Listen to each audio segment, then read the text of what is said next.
All right, everyone, we're going to continue our media availabilities for the day. We're joined by Kyle Busch, driver of the number 8 Chevrolet for Richard Childress Racing. If you have a question, go ahead and raise your hand, and we'll get a wireless mic to you.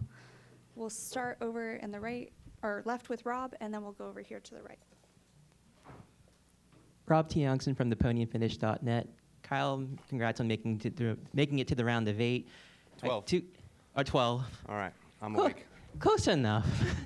Well, first of all, it's been a great week for you because your son, Brexton's racing over at Little Texas. So from a parent standpoint, how exciting is it to see him race against these competitive drivers? And secondly, given how Texas is such a tricky track, what are some of the keys to getting around here successfully? Yeah, I mean, it's definitely been fun to come out to Texas a little early, have some dirt track action out on the backstretch there with Thursday night and last night as well, too. Unfortunately, we didn't have a good night last night. Brexton, something in the engine, quit running and shut him off. But we won the first night, so that gives us decent starting spot for him for tonight. But could have been a lot better. So wish we were able to finish yesterday. But and then as far as Texas here goes, with the new reconfiguration a couple years ago, it really changed the dynamic of Texas a lot over how you drive it and what you do to get around here and what makes it fast. It's really tricky in turns 1 and 2 and knowing where to lift and how much to arc out the corner, got to get down to the bottom, and then how soon do you get back to the throttle to drive up off the corner and clear the wall on exit. So there's just a lot of different variables down there. But, 3 and 4 is still old Texas per se. Just a little bit more action down there with the bumps and such, especially with this new car. It doesn't, you run lower to the ground anyways, you run stiffer, so it already kind of reacts to those bumps a lot more than the old car did. But just trying to be as fast as you can. You want to try to make that turn 2 exit back to that turn 1 entry as long of a straightaway as you can and stay in the gas in 3 and 4 as much as you can. We'll go over here to the right, and then we'll go to Bob. Kyle, Cameron Richardson, NASCAR.com. Next year, last Sunday, NASCAR announced that the Mexico Series is going to join you guys at the Clash next year. So just how important is it to have that crossover with an international series to showcase, one of those series that, you guys don't really have that crossover with on a weekly basis? Yeah, no, I think that's cool. I think we had a little bit of that crossover a couple years ago at Phoenix. They were there. But, other than that, we haven't seen much of the Mexico series. So that'll be cool. I know Daniel Suarez spent a lot of time there in that series. I know there's a few other drivers that are coming up through the ranks that have been in that series. One of those guys at Rev Racing with Max Siegel's team in the ARCA series, and then also, Max Gutierrez, I think is his name, is another one that's there. So, yeah, I mean, there's some names, notable names that I've heard of that have come through there. So it'd be nice to get them some more recognition on a bigger stage. We'll go to Bob. Bob Pockers, Fox Sports. I had a couple. How do you feel about this round in the sense of, I look at your stats and, you won Talladega, but, plate races are plate races, road courses, you've been up and down. Do you have any clue on whether you're going to be good in this round or not? Are you looking for your fantasy picks? No, I'm trying to. I know. You don't pick Kyle ever. You stay totally away from Kyle. We all pay attention to Bob. Bob, just don't worry. Realistically, I mean, I have no clue. I have high confidence here just based off of how the 8 car was here last year, how the 24 car was here last year. So we based most of our stuff off of that. Just kind of jump in and go, and hopefully it's good and it's fast and it's where we need it to be. And then, the Talladega, it's a crapshoot. It's luck. I mean, I go read my post-race presser. I can't tell you how many times I probably said we just got lucky today. You know what I mean? So, and then the Roval, I mean, last year, I ran 3rd there. There was a tire strategy at the end. We took tires. We were able to make it work for us. And I feel like our road course program this year has been strong. Our results at Watkins Glen weren't indicative of that because of the coming to pit road, the light turning on, having to go back out, cycling to the back, not being able to pass as well as you want to come back up through. So lots of stuff. So I would like to think that just normal races and normal circumstances, we can make it through this round. And is there any different feeling for you just in these playoffs so far compared to, when you were at Gibbs? I think everybody expected you to challenge year in, year out, and here a lot of questions going in the year, still maybe some questions about where this organization is at. Is there any different, I don't want to say pressure, but different feeling or aura about this playoff run versus others? Yeah, I mean, to your point, just the pressure's always there as a JGR or HMS guy. Like you're expected to transfer through, make it through, be in contention for the final 4 spots, and so probably where I'm at. You're I think round of 16, a lot of people had us out. And so round of 12, I'm sure there's going to be a lot more that probably have us out in the round of 12. But honestly, man, it's just as simple as winning at Texas and winning at Vegas, and you're going to Phoenix. You know what I mean? So that's all we can really focus on right now is what's in front of us, and this weekend is Texas, and we'll go out here with hot and sunny and go get the most we can. We'll go to Jerry. Jerry Jordan, King of the Tires.net. I picked you on a podcast earlier this week. All right. Along Bob's questioning line, though, with being at RCR and this, looking back on the season where you're at, did you expect the success and the things that have gone your way so far this year with the 18?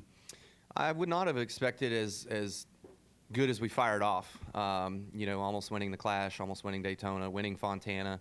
I felt like that was a really, really good kick in the pants, and just an awesome feeling to be able to come over to a new team, new organization, and have an opportunity to go out there and run that well, run that strong. And there's been a lot of ups and downs since then. We won convincingly at Gateway. We got lucky and won at Talladega, so we've got 3 wins on the year, which is great.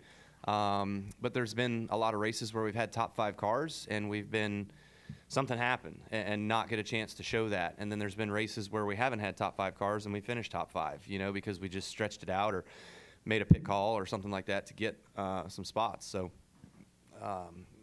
I feel like everybody's kind of that way, though. There's just so much variable and difference that you really don't control your own destiny with this car as much as you used to. And so I think that it's a lot more equal. There's a lot more parity. So when you do get drugged down, it's hard to make your way back up that ladder. And it's getting increasingly more difficult as guys figure this thing out. And I didn't get to talk to you much for any length of time after the announcement by Kurt. But can you talk about Kurt's retirement, his plans, his outlook, and how he's been since making that announcement?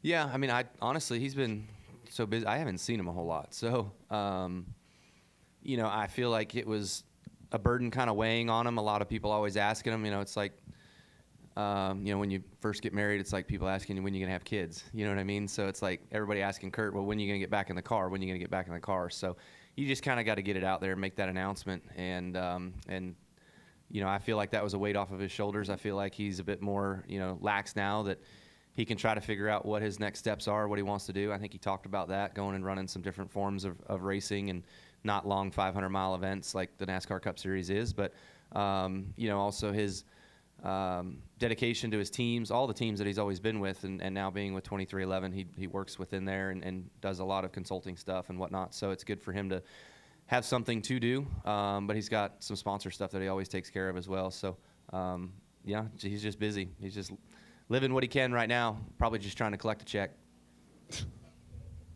We'll go right in the middle here.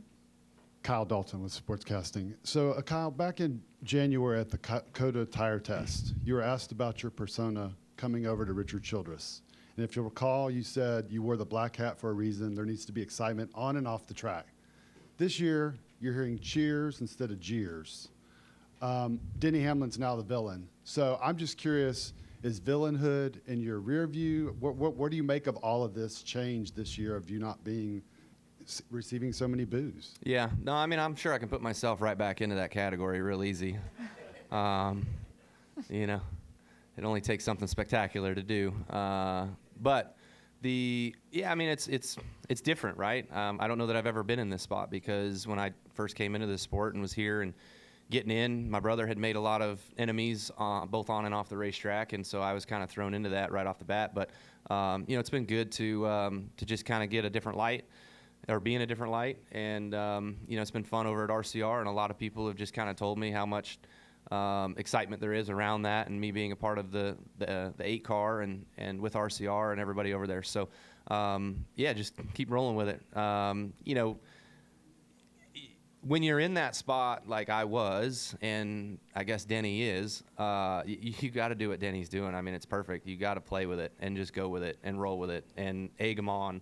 I mean, I did it. I can't tell. There were so many quotes in the years past when I was talking about Junior Nation and other stuff, you know. And trust me, you're never going to win those battles. They're hard to win. But it's still like I guess it makes you feel better inside. It makes you feel bigger to say stuff like that. But it's fun to watch. We'll go up here in the front. Jeff Watkins with Race Week. Just to kind of go back to the Kurt question, you know, him retiring was definitely the end of an era that was kind of, you know, unfortunately brought on by a serious concussion. You know, as his brother, was that hard on you to see him have to retire kind of because of that? Yeah, I mean, I guess it certainly would have been a lot harder if it was earlier in his career, given that his career would have been, per se, cut short. But he was into the last year and a half of what his projected timeline was. So not that I don't feel bad that he wasn't able to carry it out as he wanted to. I do. I just think that, you know, when it happened, it wasn't as big as it could have been, right? So fortunately, he's okay. Like, he's doing well. He's doing fine.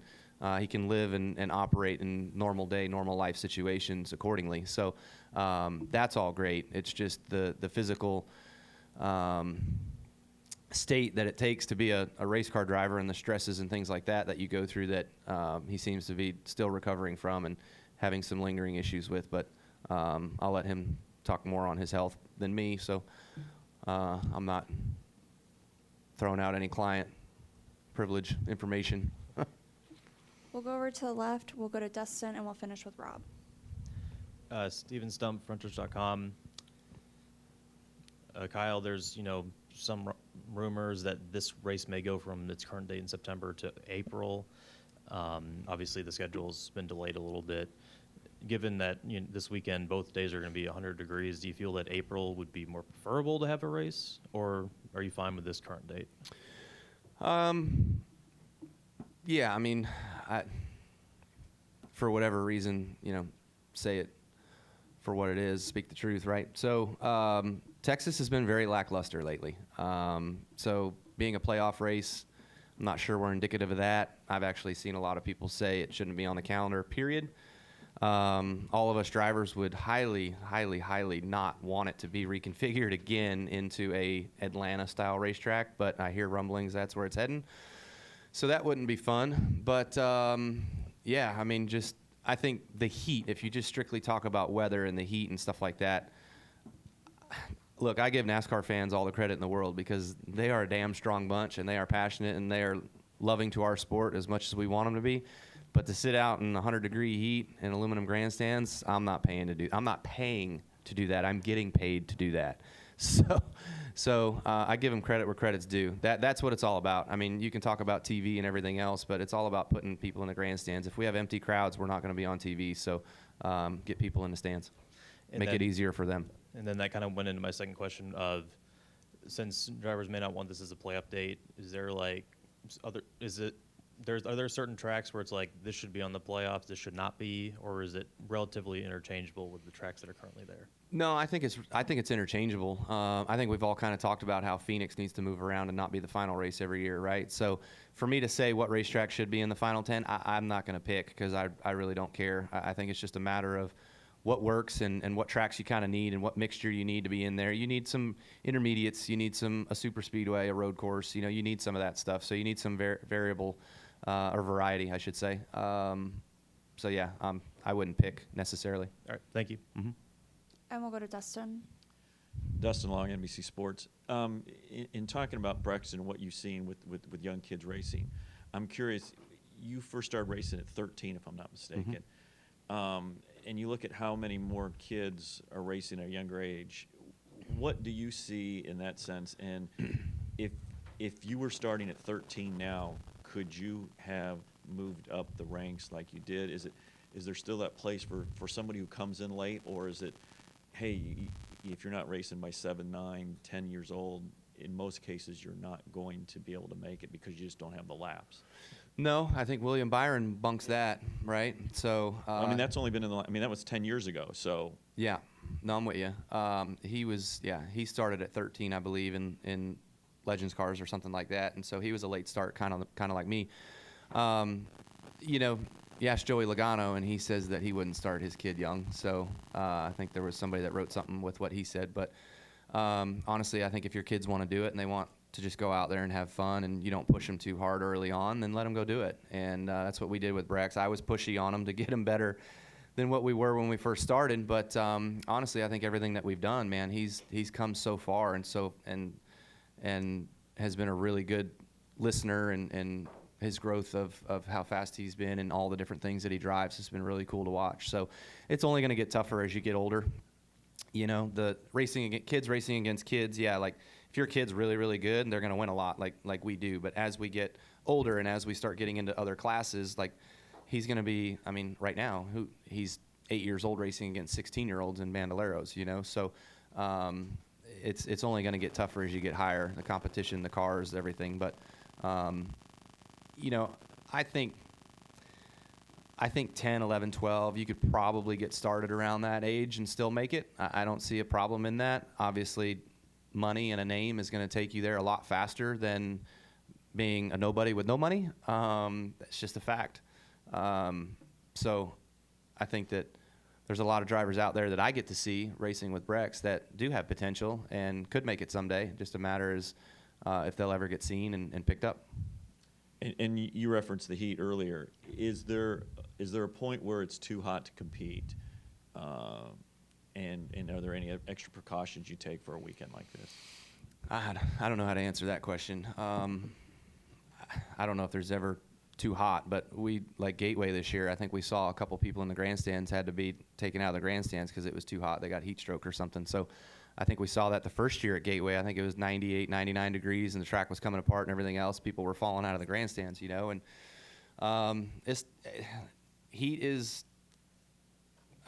sometimes a dangerous thing, right? I mean, these cars are really hot. We're in 140, 150 degree cockpit temps, and so it gets warm out there for sure. But you've got to be conditioned for it, for us, to withstand that, and a lot of us are. And so I feel like our bodies are more accustomed to that than some others. Mm-hmm. We'll take one final question from Rob.